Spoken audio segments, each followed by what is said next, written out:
Betty Fanning said that he made buckets of money from the commercials. I never saw one bucket.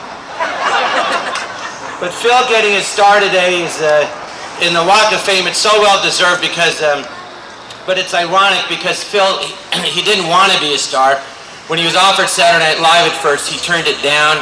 And I said, why? He goes, I like my life. He was a writer and he had a small house in Sherman Oaks. He goes, I don't want to be famous.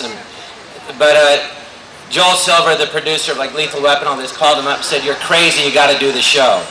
And so he did it. But Phil, he was a star whenever he was wanted. I met him in the Groundlings, and we were all broke. He had a house, he had a car. He was the king of the Groundlings. He was the best improviser there. We'd sit at the bottom of the stage, and they'd call him up on stage, and we would just wait for him to say something. And it was always hilarious, and always not what you expected, and brilliant. And I said, Phil, you're the only guy I know, you and Jim Carrey, you can change your face and look like whoever you're playing, but without any makeup. And it's amazing. And then he just said, oh yeah, that's because I'm Mr. Potato Head. And he could impersonate anybody. And one of the characters of Groundlings he did was a German talk show host who did the impressions of John Wayne and Jack Benny in German. And he could do any accent, any voice. He was a leading man when he did Chick Hazard. He was a character actor.